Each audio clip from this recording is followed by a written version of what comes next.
ఈరోజు దేవుని వాగ్దానము సామెతల గ్రంథము 3వ అధ్యాయము 26వ వచనము.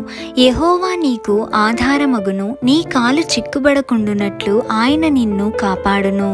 ప్రార్థన. పరిశుద్ధుడైన దేవా, కృపగల తండ్రి, మీ పాదములకు లెక్కలేని స్తోత్రములు చెల్లిస్తున్నాం ప్రభా. అవును తండ్రి, మాకు ఆధారము నీవే. మా అందరి జీవితాలలో ప్రతి పరిస్థితిలో మీరు తోడై ఉండి నడిపిస్తున్నందుకు మీకు వేలాది స్తోత్రములు తండ్రి. ప్రతి ఆపద నుంచి మమ్మల్ని కాపాడే దేవుడవు తండ్రి. ఎప్పుడైనా మా అజ్ఞానముతో మీకు దూరంగా వెళ్తామేమో కానీ యేసయ్య, మీరు మాత్రము మా చెయ్యి విడవకుండా ప్రతి అడుగులో తోడై ఉండి మమ్మల్ని నడిపిస్తున్న విధానమునకై మీకు వేలాది స్తోత్రములు తండ్రి. ఇక మీదట ప్రతి విషయంలో కూడా యేసయ్య మీపై ఆధారపడి జీవిస్తూ మా తండ్రి మాకు తోడై ఉండి నడిపిస్తున్నారనే విశ్వాసమును మాలో ఇంకా బలపరచండి.